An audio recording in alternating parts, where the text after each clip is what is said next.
still remember the exact moment everything changed. I was standing outside the glass conference room, watching the investors clap for my work. 2 years of my life had gone into creating the algorithm AI system that was 43% better than anything else out there. My baby, they loved it, Maya. Evan whispered to me. He was our intern who helped make my presentation look nice. Did you see their faces when you showed them how well it works? I smiled a little. Being the only female data scientist at Tech Fusion and one of just 3 women in the whole company, I'd learned not to celebrate too loudly. When you're a woman in tech, you need twice the proof to get half the credit. Let's not get ahead of ourselves, I told him, even though I knew my numbers were amazing. After the investors left, Marcus, our CEO, came over with that smile he always had when money was involved. Brilliant work, absolutely brilliant, he said, rubbing his hands together. We've got them hooked. We should have the money by the end of the week. That's great, I said. I've been thinking about growing our research team once we get the funding. I have several ideas for how we could improve. About that, Marcus cut me off. We need to talk about next steps. My office, 30 minutes. I spent those 30 minutes planning how to grow my data science team. With $15 million coming in, we could finally build something incredible. We're changing leadership on your algorithm, Marcus announced as soon as I sat down in his office. Changing? I asked, confused. Jordan will be taking over as project lead starting now. He nodded toward Jordan Phillips, our new VP of product, who was standing by the window looking at his fancy nails. Jordan doesn't know anything about machine learning, I said carefully. This algorithm needs. What it needs, Marcus interrupted, is executive presence for the next phase. The investors were clear. They like the technology but want experienced leadership. Experienced leadership, I repeated. The words tasted bitter. I built this from nothing, every piece of code, every breakthrough. And we value your technical contribution, Jordan finally spoke up, his voice smooth like expensive whiskey. You'll still be involved as a technical advisor. I'll handle the vision and investor relationships. This is my vision, I insisted, feeling like everything was slipping away. I've already planned the entire future of this project. Marcus slid a folder across his desk. We're creating a new position for you. Technical fellow, you'll get a small raise. And you'll report to Jordan, of course, he added like it was no big deal. I stared at the folder but didn't touch it. And if I say no to this arrangement? Marcus's smile thinned. Maya, be reasonable.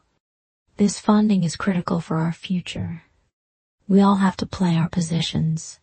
Positions like mine would always be in the background, no matter what I created.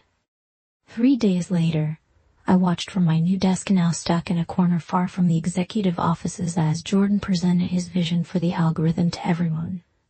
My code, my research, my innovation, all repackaged with business speak and delivered with Jordan's practice charm. You should say something, whispered Layla from engineering, one of the few other women at Tech Fusion. Everyone knows it's your work. Would it matter? I asked, already knowing the answer. That evening, as I packed up earlier than usual to avoid the celebration party for Jordan's breakthrough, my phone buzzed with a text from a number I didn't know. That algorithm was brilliant. Their mistake is your opportunity. Coffee tomorrow, Sophia Chen. I recognized the name immediately. Sophia Chen, founder and CEO of Nexus Analytics, a rising star in the data science world. I'd never met her, but everyone knew she was amazingly talented. How did you get my number? I texted back. I have good sources. And I know revolutionary work when I see it. 9 a.m. Bluebird Cafe. I hesitated only for a second before typing, I'll be there.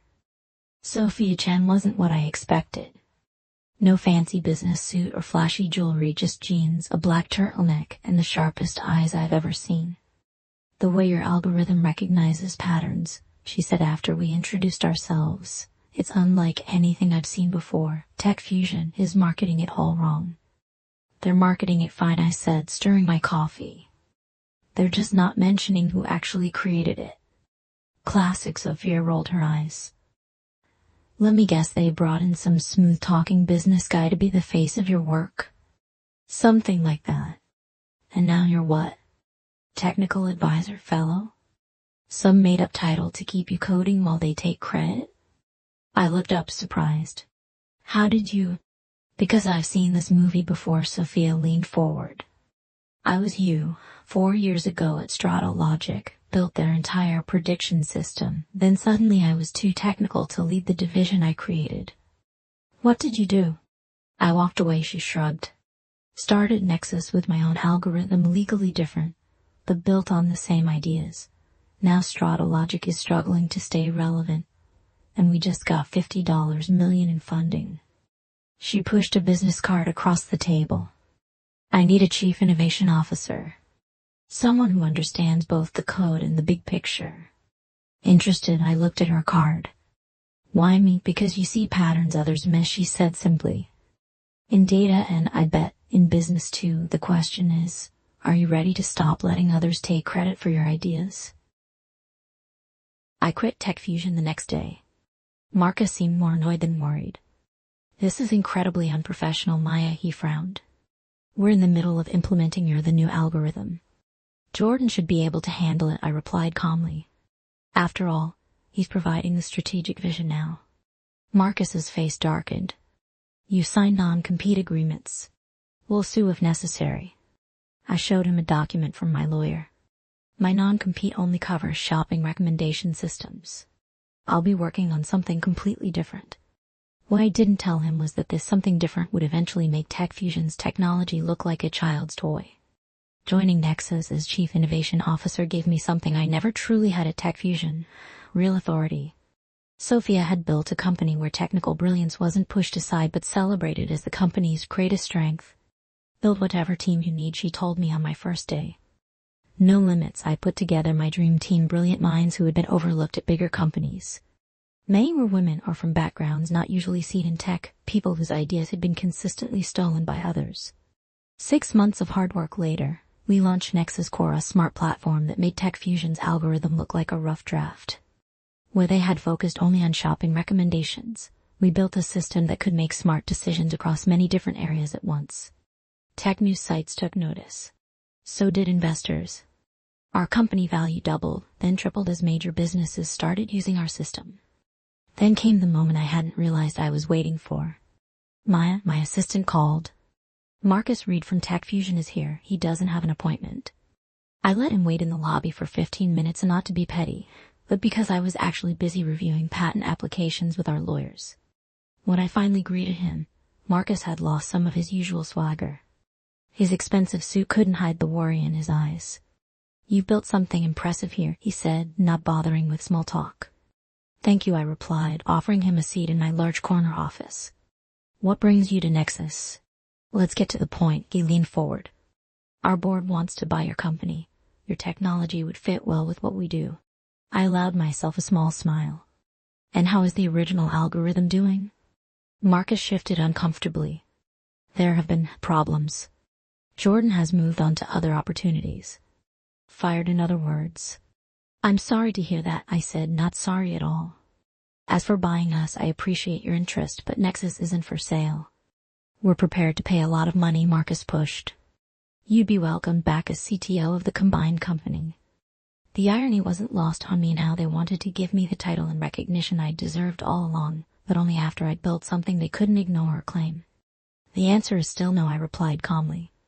But I am willing to discuss letting you license our technology if you're interested in actually implementing it correctly this time. Marcus's jaw tightened, but desperation won over pride. We can discuss licensing terms. After he left, Sophia appeared in my doorway. So, how did that feel? Like confirmation, I admitted. But not how I expected. I realized I don't need their approval anymore. Sophia smiled. That's when you know you've truly succeeded. When their opinion doesn't matter to your worth. 1 year later, I stood on stage accepting the Innovation Impact Award for how Nexus Core was transforming healthcare systems. My team was in the audience, along with Sophia, who had seen my value when others saw just someone to take orders. Real innovation, I said into the microphone, doesn't come from corner offices or org charts. It comes from seeing patterns in data, yes, but also in people, from creating places where brilliance is supported, not stolen. From the stage, I could see Marcus sitting at the Tech Fusion table with their new CEO. The board had replaced him 3 months earlier as their company continued to struggle. Sometimes being overlooked actually shows you the truth. I finished. It shows you exactly who values what you bring to the table, and who just wants to take credit for it. At the party afterward, a young woman came up to me, determination in her eyes. "Dr. Patel," she said, shaking my hand. "Your work on smart networks is amazing. I've applied to Nexus 3 times but haven't gotten past the first screen." I recognized the look in her eyes, brilliant, ambitious, and used to being underestimated. "Email me directly," I told her, giving her my card. "Mention this conversation."